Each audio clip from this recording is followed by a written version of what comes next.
담임 목사님께서 전신갑주를 취하라는 제목으로 말씀 증거해 주시겠습니다. 이제 우리 믿음의 고백을 하나님께 드림으로 말씀 앞에 나아가도록 하겠습니다. 하나님 나를 사랑하신다. 하나님 내 인생에 크고 비밀한 계획 가지고 계신다. 하나님 오늘도 나와 동행하셔서 그 계획 이루어 주신다. 아멘. 그렇게 될 줄로 믿습니다. 아멘. 우리가 잘 쓰는 표현 중에 지피지기면 백전백승이라고 하는 표현이 있습니다.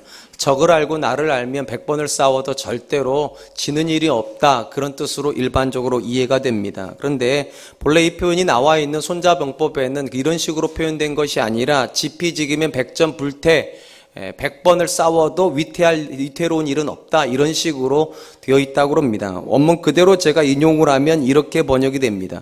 적을 알고 나를 알면 100번 싸워도 위태롭지 않고, 적을 알지 못하고 나를 알면 한 번 이기고 한 번 치며, 적을 알지 못하고 나도 알지 못하면 싸울 때마다 반드시 패한다.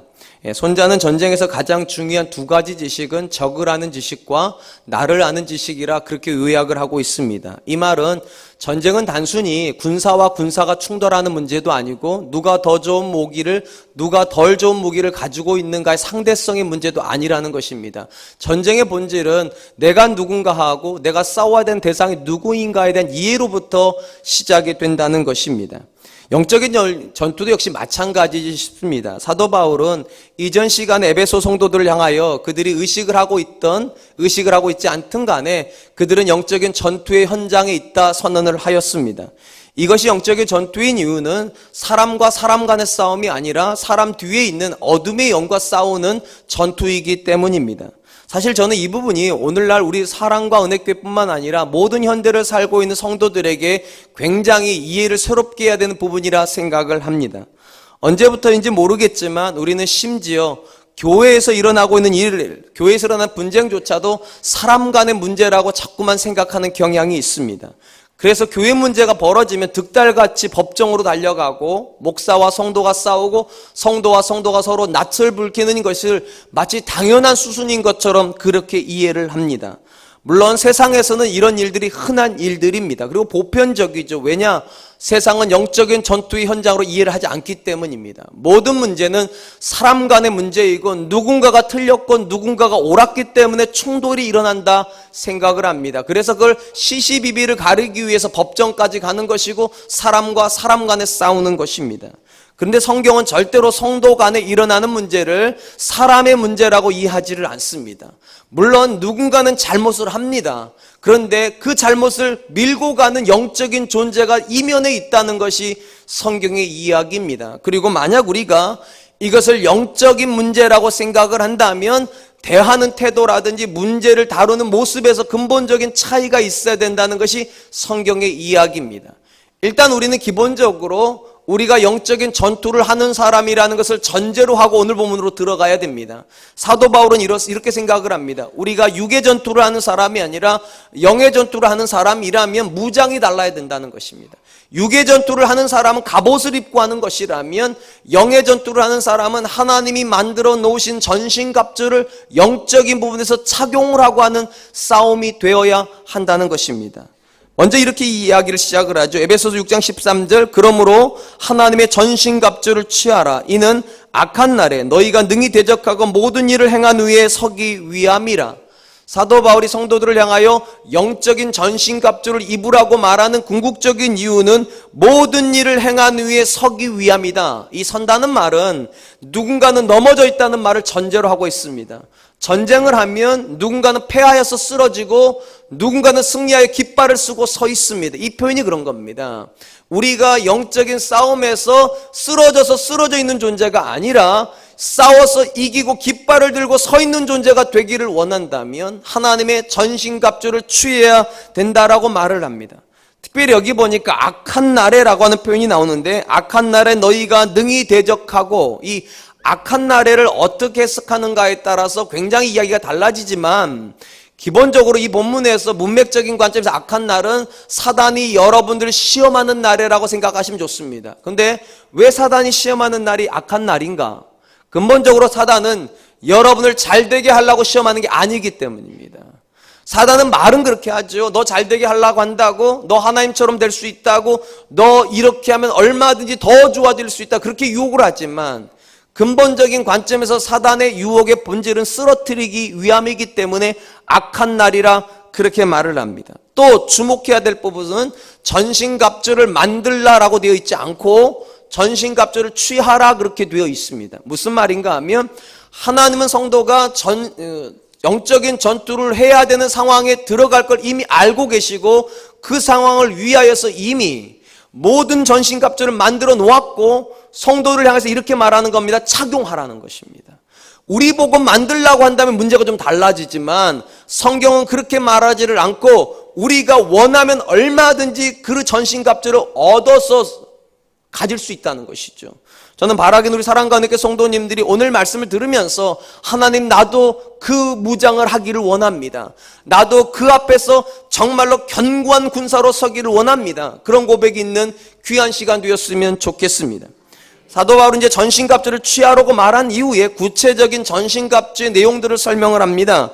14절 15절입니다. 그런즉 서서 진리로 너희 허리띠를 띠고 의의 호심경을 붙이고 평안의 복음이 준비한 것으로 신을 신고, 사도 바울이 시작한 말이 이것입니다. 무장을 하기 위해서 그런즉 서서, 이 서서라는 단어가 굉장히 중요한 뜻을 가지고 있습니다. 이 선다는 말은 일어선다는 겁니다. 문자적으로 무장을 하기 위해서 벌떡 일어서라, 이게 문자적인 뜻이라면 이걸 조금 더 확장해서 설명을 하면 확고한 마음을 가지고 일어선다는 것입니다. 확고한 마음을 가지고 일어선다는 의미가 무엇인가? 전투를 하려고 한다는 겁니다. 우리가 흔히 전의를 불태운다 그렇게 하지 않습니까? 그러니까 전투하려고 하는 의지를 가지고 당당하게 일어서서 하나님이 말씀하시는 모든 무기로 나를 무장하겠다라고 하는 그런 의지를 가져야 된다는 것입니다. 성경적으로 말을 하면 영적인 전투가 우리에게 유리하려고 된다면 딱 하나의 조건이어야 됩니다. 싸우려고 해야 됩니다. 우리가 왜 영적인 전투에서 자꾸만 실패하는가? 물론 악한 영이 강하기 때문이기도 합니다. 그런데 성경은 악한 영이 강하기 때문에 우리가 진다고 말하지 않습니다. 오히려 우리가 싸우려고 하지 않기 때문에 진다는 것입니다. 제가 이제 베드로 사도가 한 말과 야고보 사도가 한 말을 그대로 읽어드릴 테니까 이 두 사도가 하는 공통적인 표현이 뭔지를 찾아보시기 바랍니다. 베드로전서 5장 8절로 9절입니다. 근신하라, 깨어라.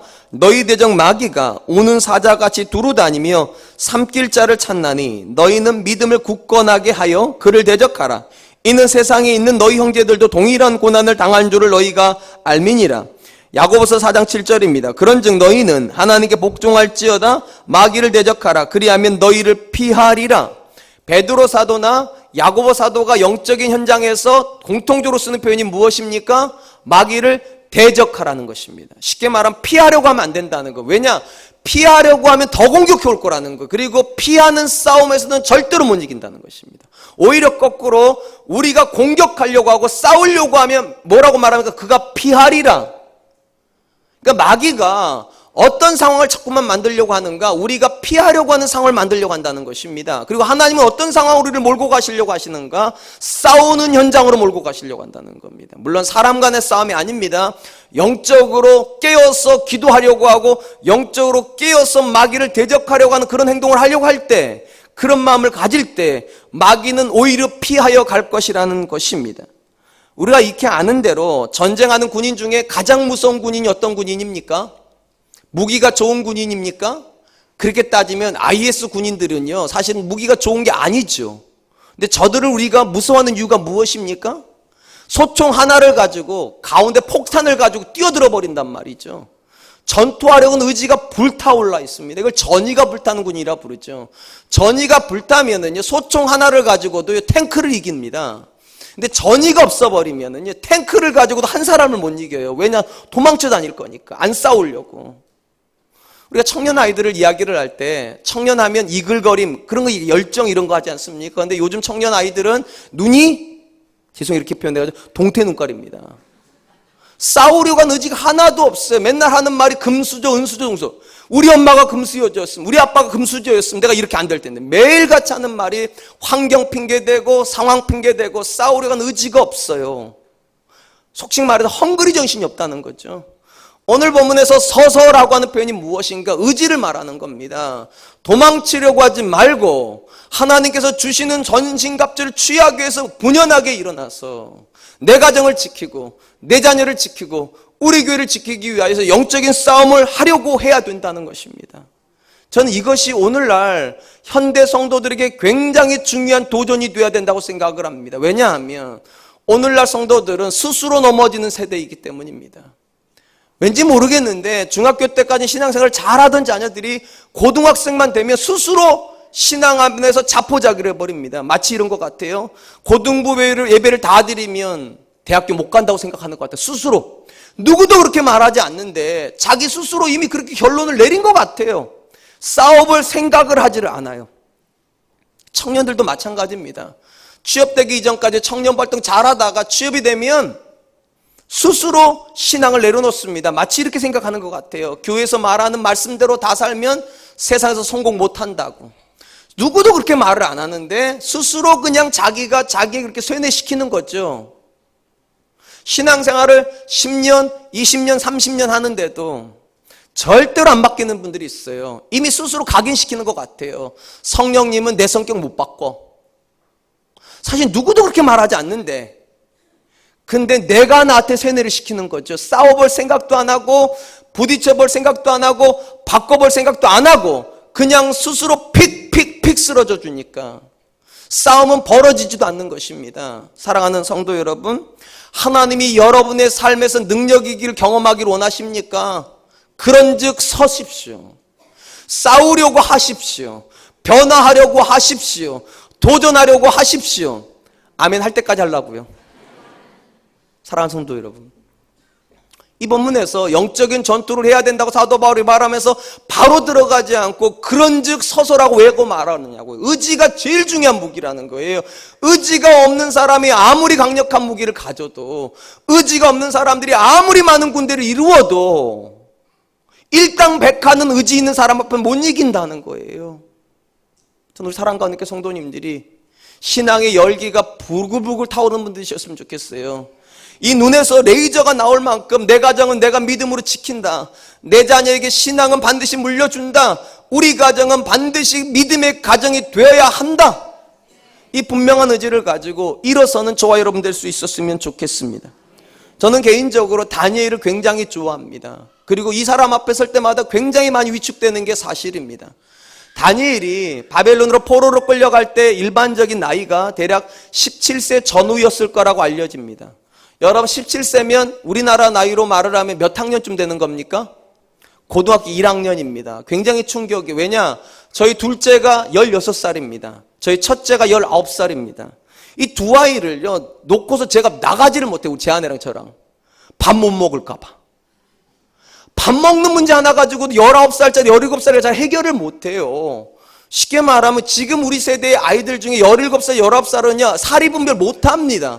부모가 안 챙겨주면 정말로 맞대잖아요. 얘가 지금 맞대잖아요. 동의 한 대잖아요. 그래요. 그런 상황에서 17살 청소년이 바벨론 포로로 끌려갑니다. 가가지고 제일 먼저 맞닥뜨린 문제가 무엇인가? 먹는 문제였어요. 몇 끼를 먹어야 되는데 몇 끼가 고기가 나와요. 요즘 말로 하면 애들이 좋아할 거 스테이크 나왔다고. 고기도 나오고 포도주도 나와요. 극상의 포도주가 나왔을 겁니다. 왜냐? 왕이 먹는 진미니까요. 문제가 있습니다. 이스라엘 정결법상 이건 못 먹는 음식입니다. 왜냐? 우상에게 드려지고 오는 음식이기 때문에 아무리 좋은 것이어도 못 먹어야 됩니다. 근데 모든 청소년들이 다 알았는데 딱 4사람에게만 문제가 됩니다. 다니엘과 세 친구요. 이 4명만 분연히 일어나가지고 어떻게 합니까? 이 음식으로 안 먹겠다고, 자기를 더럽히지 않겠다고. 그게 다니엘서 1장 8절로 9절입니다. 이렇게 되어 있어요.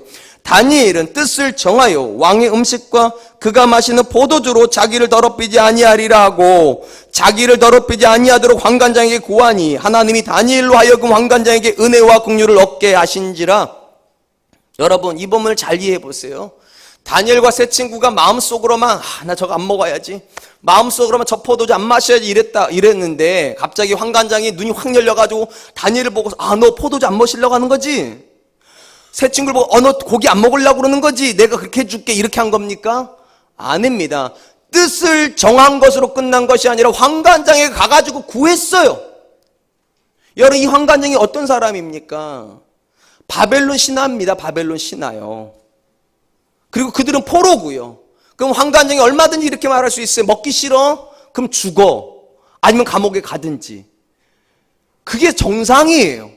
근데 놀라운 것은 다니엘과 세 친구가 싸우려고 믿음대로 살려고 분연히 일어나가지고 환관장에 가가지고 요즘 말로 들이밀었는데 놀라운 건 한가지 뒤로 밀린다는 겁니다. 그리고 뭐라고 말하는가? 너희가 안 먹으면 내가 난처로워진다고. 그리고 제한이 들어가지 않습니까? 10일간만 테스트해달라고.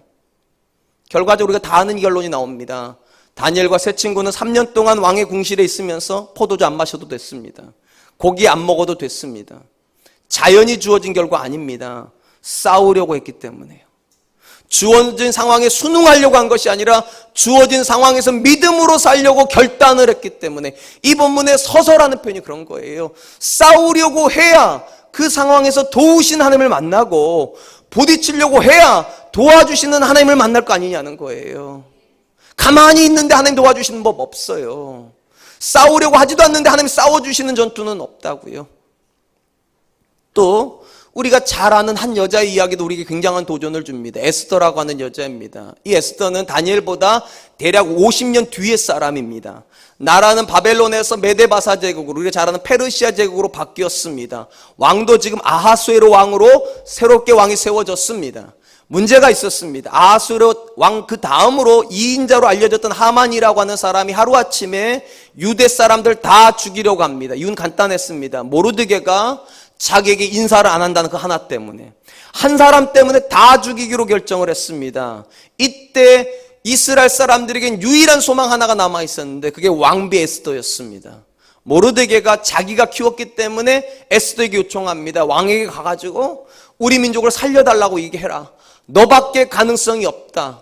그때 에스더가 선뜻 가겠다고 말을 못합니다. 그리고 이렇게 얘기를 하죠. 에스더 4장 11절, 왕의 신하들과 왕의 각 지방 백성이 다 알거니와 남녀를 막론하고 부름을 받지 아니하고 안뜰에 들어가서 왕에게 나가면 오직 죽이는 것이 법이요 왕이 그 자에게 금규를 내밀어야 살 것이라. 이제 내가 부름을 입어 왕에게 나가지 못한 지가 이미 30일이라 하라 하니라. 뭐라고 말하는가? 이 페르시아는 법률이 있다는 겁니다. 누구나 아는 법률이 하나가 있는데 왕이 불러야지만 나간다는 겁니다. 그리고 왕이 안 불렀는데 나가면 죽이는 게 법이고 살 수 있는 방법은 딱 하나라는 것이죠. 왕이 금규를, 그러니까 금지팡이를 내밀어줘서 그걸 잡으면 살린다는 거예요. 근데 문제가 있다는 거예요. 왕이 30일 동안 나 안 불렀다는 겁니다. 왕비인데도 30일 동안 에스더 얼굴을 안 봤다는 말은 에스더 없어도 된다는 거죠. 왕이 그런 겁니다. 지금 에스더 없어도 된다는 상황인데 지금 모르드게가 뭐라고 말하는가? 그래도 네가 가야 된다고. 그러면서 이렇게 말합니다.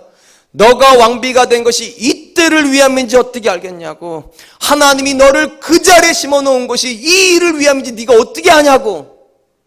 그때 이 에스더가 강한 도전을 받습니다. 그리고 이렇게 선언을 합니다. 에스더서 4장 16절, 당신은 가서 수산에 있는 유다인들을 다 모으고 나를 위하여 금식하되 밤낮 3일을 먹지도 말고 마시지도 마소서. 나도 나의 시녀와 더불어 이렇게 금식한 후에 규례를 어기고 왕에게 나아가리니 죽으면 죽으리라. 이게 전투입니다. 죽어야 되는 상황이라면 내가 죽어서라도 하나님 뜻을 이루겠다고. 참 놀라운 것은 에스더가 30일간 왕의 부름을 못 받았는데 지금 나가야 된다면 상식적으로 생각을 해보면 이 여자는 더 아름다운 미모를 갖고 와야 될 것 같습니다. 피부에다가 광택을 내고 머리에다 코팅을 하고, 물론 그러진 않았겠지만 그래야 될 것 같은데 에스더가 어떤 결정을 합니까? 금식을 결정합니다. 여러분, 금식하면 어떤 일이 벌어집니까? 피부는 푸석해집니다. 머리에는 윤기가 사라집니다. 당연히 매력적일 수가 없어요. 왜 에스더가 목욕을 하고 치장을 하는 대신에 금식을 선언합니까? 영적인 전투로 인식했기 때문입니다. 이것은 사람의 문제가 아니라 하나님이 풀어주셔야 되는 문제라고. 3일의 금식이 끝나고 에스더가 왕 앞에 나아갑니다. 어떤 일이 벌어집니까? 에스더서 5장 1절로 2절 제3일에 에스더가 왕후의 예복을 입고 왕궁 안뜰 곳 어전 맞은편에 서니 왕이 어전에서 전문에 대하여 왕자에 앉아있다가 왕후 에스더가 뜰에 선 것을 본즉 매우 사랑스러움으로 손을 잡았던 금규를 그에게 내미니 에스더가 가까이 가서 금규 끝을 만진지라. 제가 이 말씀을요 최근에야 제대로 이해를 했습니다. 3일 금식을 끝낸 여자가 왜 아름다울까 도대체? 매우 사랑스러움으로 30일 동안 안 봤던 여자인데 왜 이 여자가 이렇게 사랑스러울까? 요즘 시대에요, 가장 매력 있는 여자 중에 한 여자가 까칠한 여자입니다. 시크한 여자요. 제가 웃자고 한 얘기가 아니라 한번 들어보세요. 그 당시에 왕궁에 있는 모든 여자들은 기름이 좔좔 흘렀을 겁니다. 윤기가 쫙쫙 흘렀으니까 만약에 에스더가 그런 식으로 무장하고 갔으면 매력이 없어요.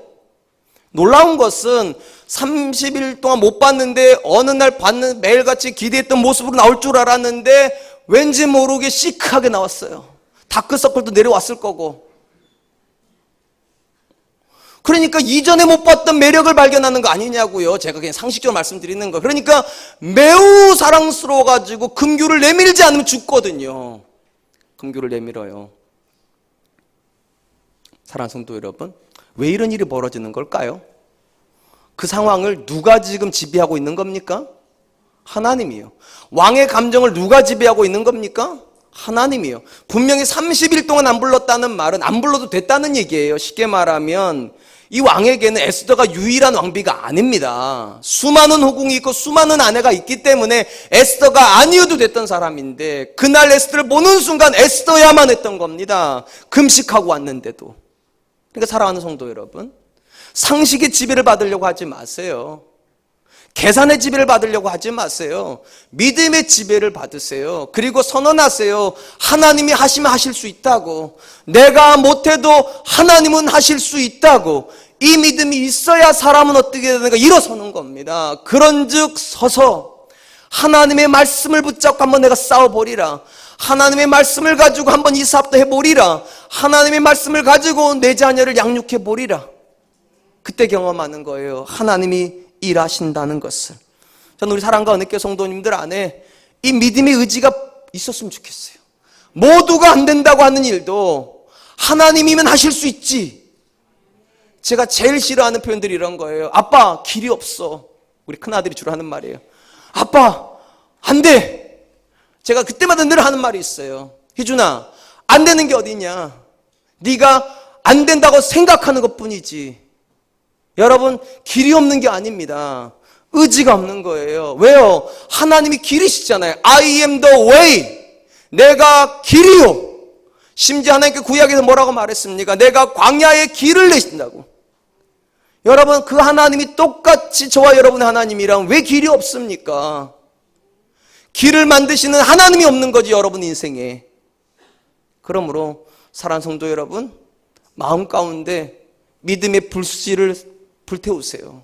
그리고 선언하세요. 오늘도 하나님 살아계신다면 내가 믿음으로 싸워보리라.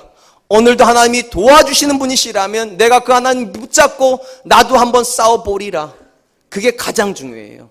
어떤 무기를 가지는 나보다 더 중요한 거예요. 이 서서라는 표현을 쓰고 나서 그 다음에 무장에 대한 이야기를 합니다. 첫 번째 어떤 무장을 해야 되는가? 진리로 허리띠를 띠라.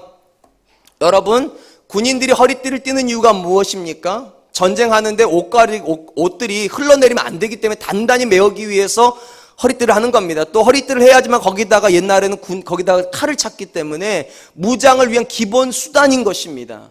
그런데 허리띠에 대한 부분을 우리가 정확하게 이해하려면 이거보다 조금 더 중요한 역할이 허리띠에 있다는 걸 알아야 됩니다.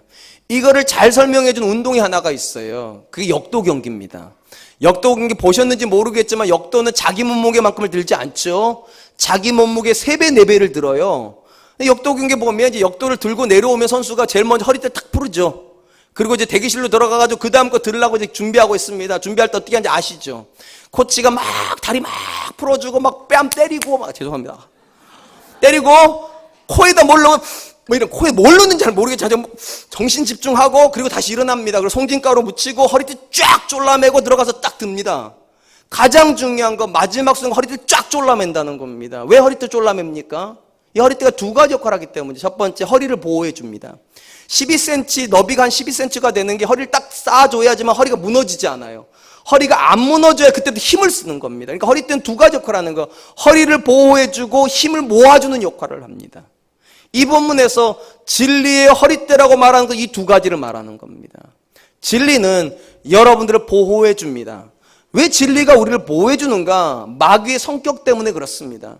예수님께서 마귀가 어떤 존재라고 이해를 하셨는가? 이렇게 말씀하세요.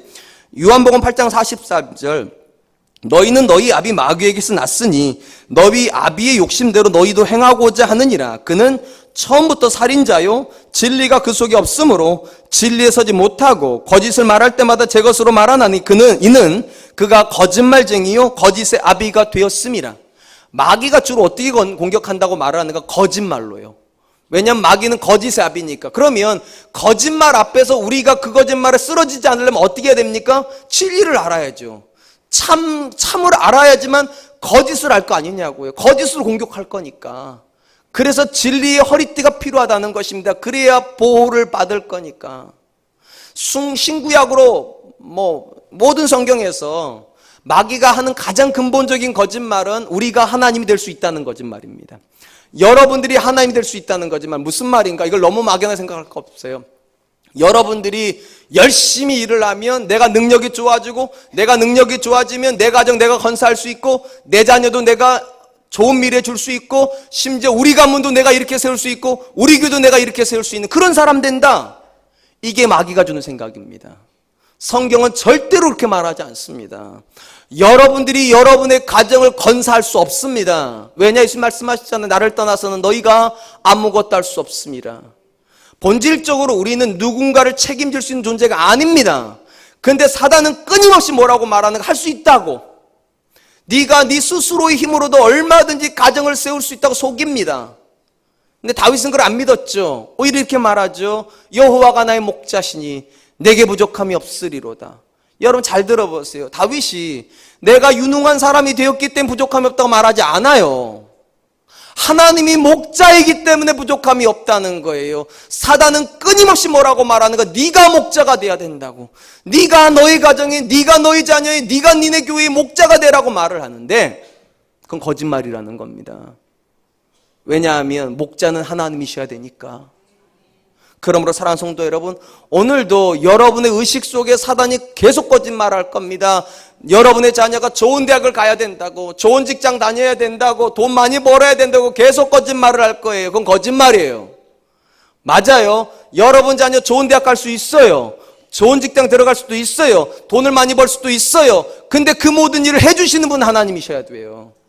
하나님이 보내주신 직장 들어가야 되는 거예요. 하나님이 보내시는 대학교도 가야 되고, 하나님이 주시는 월급을 받아야지 그 자녀가 행복하지. 대학교만 가면 됩니까? 직장만 얻으면 되는 겁니까? 연봉만 높으면 되는 겁니까? 그건 다 사단이 하는 거짓말이에요. 진리가 우리를 그래서 보호해 줍니다. 그래서 예수님께서 이렇게 말씀하시죠. 요한복음 8장 32절, 진리를 알지니 진리가 너희를 자유롭게 하리라. 진리를 아는 사람은 내가 하나님처럼 되려고 하는 생각 안 합니다. 오히려 하나님 앞에 이렇게 말하죠. 하나님, 나는 약합니다. 하나님, 내가 울며 씨를 뿌리겠으니 하나님께서 기쁨으로 단을 거두게 해주십시오. 내가 열심히 살겠으니 하나님께서 길을 열어주십시오. 그렇게 기도하는 거죠. 내가 하나님일 필요 없어요. 내가 대단한 존재가 될 필요 없어요. 그러니까 인생이 피곤하죠. 또한 진리가 힘이 됩니까? 진리는 힘이 됩니다. 왜냐하면 진리의 본질이 뭡니까? 우리가 하는 믿음의 고백 그대로예요. 하나님 나를 사랑하시고, 하나님 내 인생에 크고 비밀한 계획 가지고 계시고, 하나님은 오늘도 나와 동행하셔서 그 계획 이루어 주신다. 이게 진리의 핵심이에요. 그런데 여러분, 순간순간 우리가 만나는 문제가 무엇입니까? 내 힘으로 아무것도 못하는 것 같은 절망적인 상황들이에요. 그 절망적인 상황 앞에 들으면 우리도 모르게 그냥 마음이 무너져 버려요. 근데 놀라운 것은 시편 42편에 보면 이 절망적인 상황에서 시인이 뭐라고 고백하는가? 이렇게 고백합니다. 시편 40편 11절, 내 영혼아 내가 어찌하여 낙심하며 어찌하여 내 속에서 불안해하는가? 너는 하나님께 소망을 두라. 나는 그가 나타나 도우심으로 말미암아 내 하나님을 여전히 찬송하리로다. 상황 앞에서 마음이 자꾸만 무너지려고 할 때 이 시인이 말씀을 가지고 내 영혼을 책망을 하죠. 내 영혼은 어째 낭망하냐고. 도우시는 하나님이 계시는데, 힘주시는 하나님이 있는데, 말씀이 무너지지만 않으면 성도는 무너지지 않아요. 말씀이 내게 힘이 되면 절대로 사람은 무너지지 않아요. 그러므로 사랑하는 성도 여러분, 진리로 허리띠를 동여매십시오. 4월이 되었습니다. 꽃이 만개하는 이때 여러분의 인생도 만개해야 되지 않겠습니까? 우리 가정도 정말로 하나님 은혜 가운데 활짝 펴야 되지 않겠습니까? 그러려면 어떻게 해야 됩니까? 말씀 앞에 서십시오. 이게 가장 강력한 첫 번째 무장입니다. 말씀 안에서 거짓을 분간해낼 수 있어야 되고, 말씀 안에서 상황이 주는 힘이 아니라 하나님의 말씀이 주는 힘으로 버티려고 해야 됩니다. 반드시 이길 수 있습니다. 둘째로 바울은 영적인 전투를 하려고 하는 사람들을 향하여 의의 호심경을 붙이라고 이야기를 합니다. 이전 성경은 이거를 의의 흉배라고 번역을 하였습니다. 무슨 말인가? 가슴을 보호하기 위해서 옛날에 군인들이 여기다 가죽대를 대거나 철판을 댔다는 것이죠. 마찬가지로 성도도 마귀의 공격에 치명상을 입지 않기 위해서 의의 흉배를 붙여야 된다고. 그러면 도대체 마귀가 얼마나 치명적인 공격을 하기 때문에 그러는가? 도대체 마귀의 공격의 실체는 무엇인가? 여러분들이 아실지 모르겠는데 이 마귀라고 하는 단어의 헬라어가 디아볼로스란 단어입니다. 이 디아볼로스라고 하는 단어의 문자적인 뜻은 공격하는 자, 중상하는 자, 비방하는 자, 그런 뜻을 가지고 있습니다. 쉽게 말하면 마귀는 끊임없이 중상 비방을 한다는 겁니다. 그러니까 사실과 상관없이 문제를 확 틀어가지고 그걸로 계속 공격을 한다는 거예요. 도대체 그러면 마귀가 가장 즐겨 쓰는 공격이 무엇인가? 앞에서 제가 읽어드렸던 시편 42편이 그 공격이 나옵니다. 시편 42편은 시인이 굉장히 절망적인 상황에 놓여있을 때 쓴 시편입니다. 그때 그의 마음을 가장 힘들게 했던 이야기가 무엇인가? 이런 이야기입니다. 시편 42편 10절, 내 뼈를 찌르는 칼같이 내 대적이 나를 비방하여 늘 내게 말하기를 내 하나님이 어디 있느냐 하도다. 다른 어떤 말보다 이 말이 뼈를 찌르는 고통이었대요. 내 하나님이 어디 있느냐? 이 말을 조금 이해쉽게 말하면 이런 뜻입니다. 하나님 너 버렸다고. 하나님이 너 사랑하지 않는다고. 하나님이 너와 함께 있지 않다고. 이게 사단이 주는 가장 강력한 공격이고, 이런 공격 앞에 서면 뼈가 아플 만큼 정말 칼이 깊게 들어온다는 거예요. 놀라운 것은요, 이런 사실 앞에서, 이런 찌르는 공격 앞에서 우리가 부정을 못한다는 겁니다. 왜냐하면 현실이거든요, 그게요. 여러분, 성도가 만나는 현실은 늘 장밋빛입니까? 우리가 기도하면 우리 자녀들은 무조건 좋은 대학교 가고 좋은 직장 얻고 좋은 결혼을 하고 인생을 창창대로로 그렇게 걸어갑니까? 사실은 그렇지 않습니다. 기도하는데도 우리 자녀들 중에 재수하고 삼수한 자녀 나옵니다.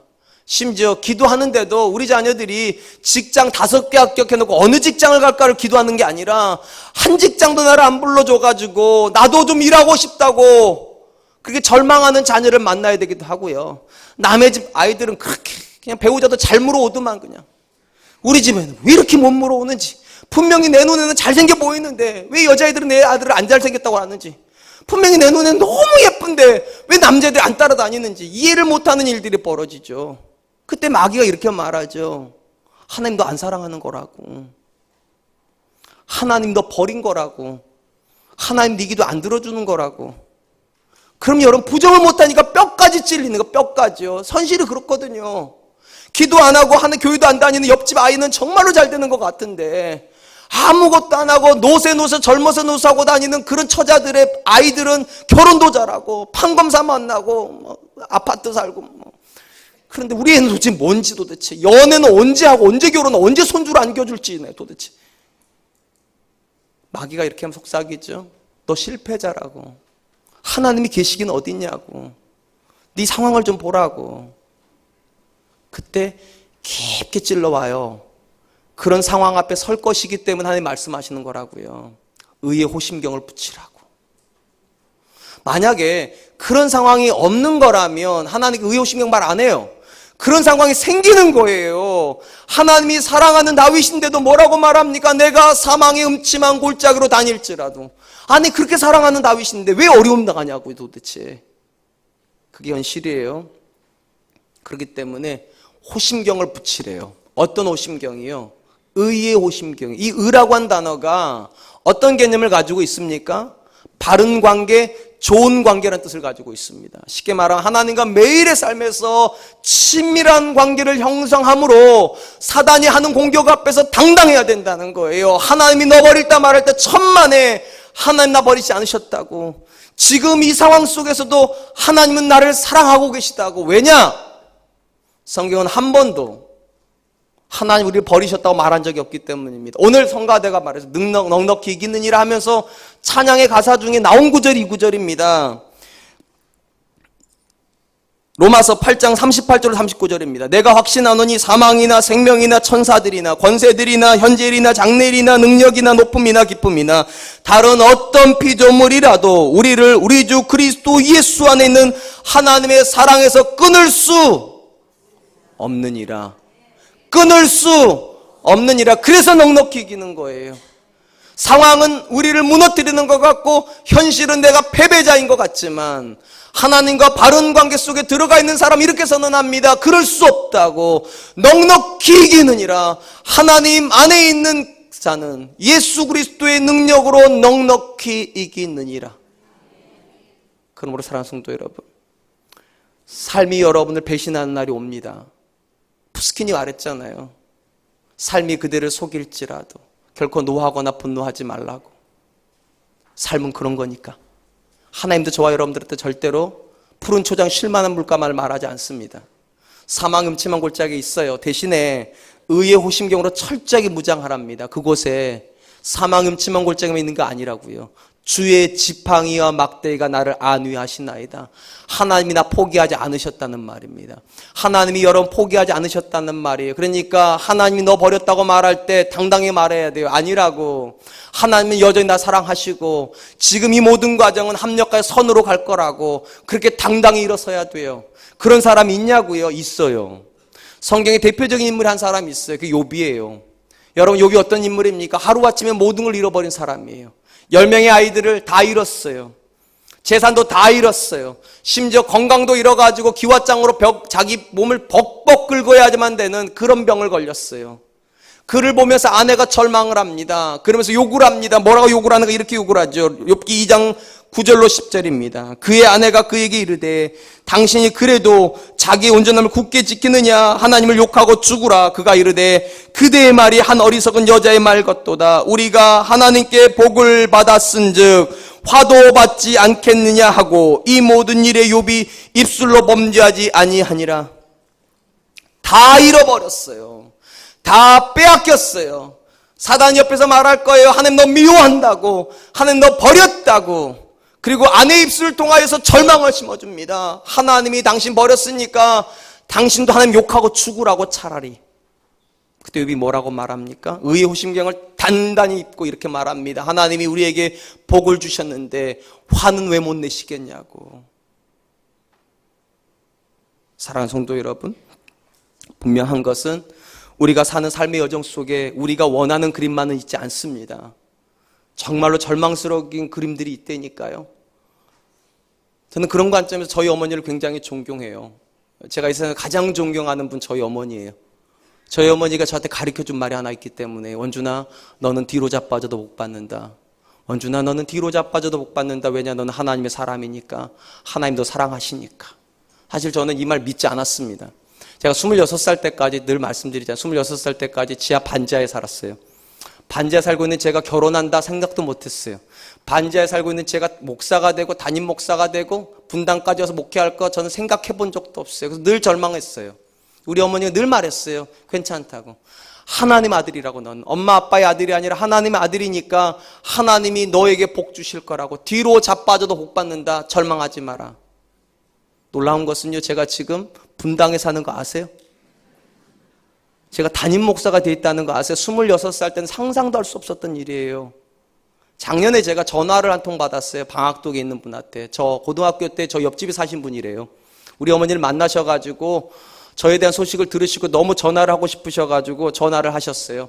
제가 전화를 받은 기억이 안 나요. 저는 그분 누군지. 근데 그분 저한테 이렇게 말해요. 정원준 목사님 존경합니다. 그래요. 그래서 제가 저를 왜 존경하세요? 그랬더니 이렇게 말해요. 방학동을 벗어나서 분당에 가 계시잖아요. 심지어 담임 목사님 되셔가 유튜브에도 나오신다고. 제가 나와 유튜브에요. 궁금하시면 사랑과 은혜교회 치면 제가 나와요. 그분이 하는 말이 그거예요. 분당에 가 있다는 게 기적이라고 저한테. 왜냐 저희 사는 형편을 다 아신 분이셨으니까. 우리 가정이 어떤 가정인지 그분이 너무 잘 아시니까. 제가 한 겁니까? 아닙니다. 하나님이 하셨어요. 중요한 건 현실적으로는 절망이었어요. 그때도 현실적으로는 절망이었고 아무것도 안 바뀌는 것 같고 미래는 불안했어요. 근데 저희 어머니가 저한테 가르쳐 준 것이 있어요. 뒤로 자빠져도 너는 복을 받는다. 하나님이 너와 함께 계신다고. 사랑하는 성도 여러분, 사람은 맞아요. 환경의 지배를 받아요. 그런데 성도는 환경의 지배를 받는 것이 아니라 믿음의 지배를 받아요. 아무리 환경이 나를 억누르고 있어도 믿음은 이렇게 선언해요. 그래도 하나님은 나를 사랑하시고, 그래도 하나님은 오늘도 나를 향해 선한 계획 가지고 계시고, 그래도 하나님은 오늘도 나와 동행하셔서 그 계획 이루어 주신다. 모든 것은 합력하여 선이 된다. 그게 의의 흉배예요. 오늘 성가대가 한 찬양 기억하세요. 넉넉히 이기느니라. 절대로 실패하는 일이 없어요. 하나님이 싸워주시니까. 하나님이 싸우실 거니까. 세 번째로 사도 바울은 평안의 복음에 준비한 신을 신고 나아가야 된다 그렇게 말을 합니다. 군인이 신을 신는 이유는 간단합니다. 군인들은 평지만 가는 것이 아니라 자갈길도 가야 되고 언덕길도 가야 되고 숲길도 지나가야 되기 때문에 우리랑 다른 워커를 신습니다. 왜 신습니까? 발목이 틀어지면 안 되니까요. 그리고 워커를 신어야지만 뒤로 밀리지를 않으니까요. 그러니까 신발을 신는다는 것은 전투를 지금 막 하려고 하는 아주 긴박한 모습을 보여주는 것입니다. 그런데 상식적으로 생각을 해보면 복음을 전하는 것이 왜 전투가 되는가 도대체? 곰곰이 생각을 해봤어요. 왜 평안의 복음을 전하려고 하는 게 전투의 준비가 될까? 답은 의외로 간단하더라고요. 여러분, 누군가가 자기 남편에게 복음을 전하려고 하면 이 아내는요, 이전의 태도가 같을 수 있습니까? 같을 수가 없어요. 복음을 전하지 않을 생각이었을 때 내 마음대로 살아도 내 남편을 교회로 전도하고 복음을 전할 생각이 있는 아내는 남편에게 해야 될 말과 하지 말아야 될 말, 해야 될 행동과 하지 말아야 될 행동에 대한 나름의 기준이 생겨요. 어저께 냅다 싸워놓고 오늘 아침에 교회 가자면 갑니까? 어저께 밥 굶겨놓고서 오늘 아침에 교회 가자면 가냐고요. 오늘 교회 가자고로 말하려면 어저께 밤부터 계속 밥도 잘해줘야 되고 어디 아픈 데 없냐고 어깨도 주물러줘야 되고 조금 더 하시면 발도 좀 닦아주고 나서 아침에 여보 그래야 남편이 이 여자가 다 이유가 있었구만 나한테 그러면서 나쁘지 않은 감정 가져요. 교회 안 가면서도 교회 내려가려고 나한테 이렇게 잘하는구나. 그럼 생각해 보세요. 남편한테 잘하고 있는 아내를 마귀가 뭐로 유혹하냐고 도대체요. 내가 복음을 자녀에게 물려주려고 신앙을 물려주려고 하면 하는 말이 달라져요. 부모가요. 하는 행동이 달라져요. 옆집 아빠처럼 못해요. 절대로요. 우리 자녀들이 아빠가 자기에게 예의를 갖추고 하나님에 대한 말을 할 때마다 정말로 사랑으로 말할 때 아이들이 아는 거 아닙니까? 우리 아빠가 뭔가 나한테 할 말이 있나 보다고. 내가 정말로 믿음 안에 서기를 원하는가 보다고. 그러니까 내가 복음의 통로가 되려고 하는 이 마음만 가지고 있어도 마귀의 웬만한 공격으로부터 내가 안전합니다. 왜냐? 그 사람은 평화의 사람이 될 거거든요. 절대로 남편이랑 안 싸울 겁니다. 절대로 직장 동료랑 안 싸울 겁니다. 왜냐? 내가 직장 동료한테 복음을 전해야 되는데. 절대로 자녀의 마음을 상하게 만들지 않을 겁니다. 왜냐? 내가 자녀에게 복음을 전해야 되는데. 그러니까 전투를 막 시작할 때 가장 중요한 고백이 무엇인가? 내가 누군가의 고백이에요. 나는 평화의 통로이고 복음의 통로예요. 나를 통해서 내 옆에 있는 사람이 하나님을 만나야 된다는 이 의식만 여러분 안에 들어가 있어도 전투는 시작된 겁니다. 저는 사랑과 느껴 성도님들이 내 삶에 대한 고백이 복음의 통로란 이 고백 가질 수 있었으면 좋겠습니다. 그리고 여러분이 복음의 통로가 된다면 다른 단어는 모르겠지만 평안이라고 하는 이 단어 기억하세요. 여러분들이 여러분의 가정에 평안을 가져오는 사람 되어야 됩니다. 여러분들이 관계 안에 평안을 가져오는 사람 되어야 됩니다. 여러분 때문에 누군가가 행복해야 됩니다. 그럴 때 마귀는 공격 못합니다. 아니 오히려 우리에게 공격을 당할 것입니다. 저는 사랑과 느껴 성도님들이 그런 분들 되실 수 있기를 축원드립니다. 이제 말씀을 맺겠습니다. 성경은 성도의 삶의 여정을 전투의 현장이라고 그렇게 말을 합니다. 그리고 우리의 싸움은 혈과 육의 싸움이 아니라 영과의 싸움이기 때문에 무장이 달라야 된다고 말을 했습니다. 어떤 무장을 해야 되는가? 전신갑주입니다. 전신갑주는 하나님께서 만들어 놓으셨어요. 문제는 이것입니다. 일어서야 돼요. 내가 싸우려고 하는 의지를 가지고 하나님의 사람으로 이 땅을 살겠다고 하는 분명한 의지를 가지고 일어서야 되고, 일어섰다면 이제 무장을 시작을 해야 됩니다. 진리로 동의해야 됩니다. 하나님의 말씀을 모르고 마귀랑 싸울 수는 없습니다. 두 번째로 의의 흉배를 붙여야 됩니다. 하나님과 매일같이 교제해야 됩니다. 하나님과 교제하지 않는데 믿음의 담대함이 생기는 사람은 없어요. 교제해야 됩니다.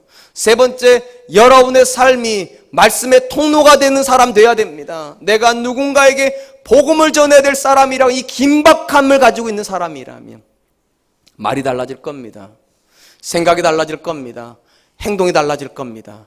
그러면서 여러분의 삶에서 승리의 행정곡은 울려 퍼질 것입니다. 우리 사랑과 은혜의 성도님들이 그런 삶을 살 수 있기를 주님의 이름으로 축원드리겠습니다. 이 시간에 함께 찬양할 텐데요, 세상의 유혹 시험이 찬양하려고 합니다. 우리가 만나는 삶의 현장 속에 수많은 문제가 있습니다. 유혹도 있고 속임수도 있고 거짓도 있지만 내 힘으로 싸우는 것이 아니라 하나님 주신 능력으로 싸운다, 이 믿음 가지고 주님 바라보는 사람, 주님 찬양하는 사람 될 수 있기를 원합니다. 이 찬양 함께 드리도록 하겠습니다.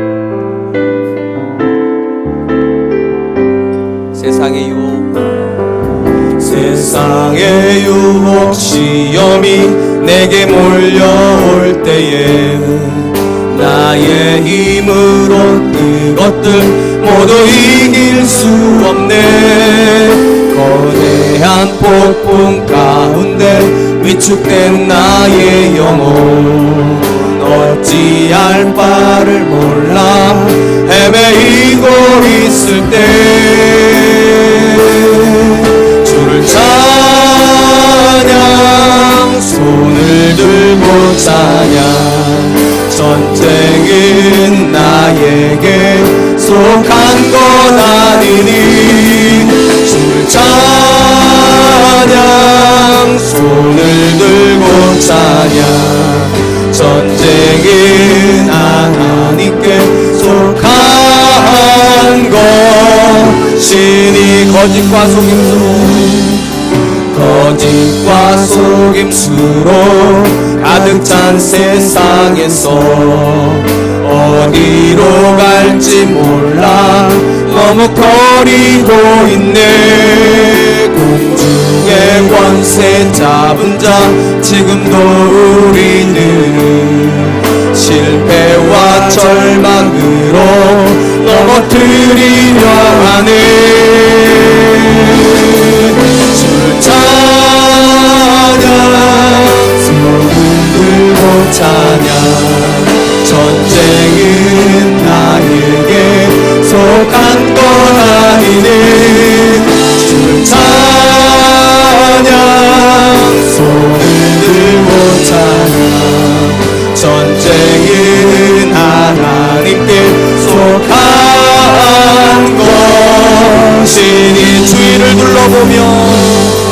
주위를 둘러보면 아무도 없는 듯 믿음의 눈을 들며 보이는 분 계시네.